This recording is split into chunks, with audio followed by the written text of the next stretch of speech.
तो जागीराणी आहे भी बिल्कुल न। असां भी जागीराणी जी ज़ात जो नालो वठी शर्मदा थियूं था। छाजे हिसाब सां असांजो भी इन्हनि सां रस्ता आहिनि। सूमर खान जे ॻोठ सां मुरादली आहे, हाणे चाचो सूमर खान फौत थी वियो आहे। बाक़ी उन जे पुठियां उहे मुया लॼाए थो। हे इंशाल्लाह असांजी इहा ई रिक्वेस्ट भाइनि खे बि वणंदी। कहिड़ी क़ौम हुजे, चाचड़ हुजे, काई क़ौम हुजे, हर एक खे वणंदी। असां मुखालफ़त भी नथा कयूं। बाक़ी ॻाल्हि इहा आहे त हिन जी असांखे अरकान पसंदि न आहे, जागीराणी भी न आहे।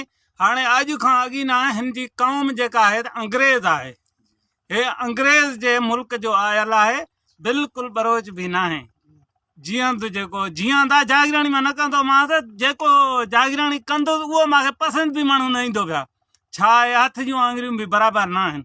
हे जेको आहे अंग्रेज़ जे तुख़ुम जो आयल आहे, बिल्कुलु बरोच भी न आहे। जागीराणी त बिल्कुलु आहे, इन मां गारंटी ॾियां थो। पर ॻाल्हि इहा आहे त वॾा माण्हू आहिनि कोन जो मां हिन जो कबालो पुछां त हिन जी लिछ काॾों पैदा थी आहे। असां इहा ख़तरनाक वाक़ियो पेश अची वियो आहे। असांखे इहा ॻाल्हि तस्लीम कयूं ई नथा। जे हिनखे न वणिया आहे मिज़मान त विहारे न आहे, हिनखे ठा न करे आहे, बिल्कुलु इहा ई ॻाल्हि करे न आहे त बाबा मूंखे तव्हां पसंदि न आहियो, तव्हांजो सामान जो ठा बि न आहे त मां विहारींदुमि बि तव्हांखे न। बाक़ी जे 5 रुपया वठी उन्हनि खां वरी माण्हू माराया अथसि, मानी ॾेई माराया अथसि। 5 रुपयनि खे पेशाब बि केरु न करे। असांजो इहो ई आहे, जेको ई भाउ हुजे, अॼु खां अॻी न इन्हनि तारणनि जे पाड़े खे बि अंग्रेज़ सॼो वञे। हे मुस्लमान बि न आहिनि, जागीराणी बि हिन खे न सॼो। 2004 में मां हिन वटि वेठो हुयुमि। बिल्कुलु मां मींहूं ॿधऊं, जंहिंमें मां मेहूं 5 ॿधी आयो मां जी हिकिड़ी में ॿधऊं।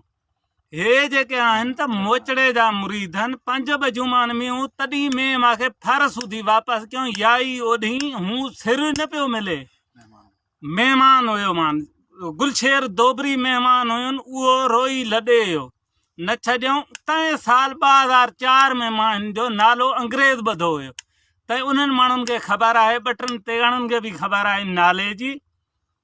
शेर खे बि ख़बर आहे, लालू भंगेर खे बि ख़बर आहे त मां हिनखे अंग्रेज़ छॾींदो हुयुमि। वेठो हुयुमि, मुरादली वारा बि सौटनि मां जा ख़बर आहे उन्हनि खे बि।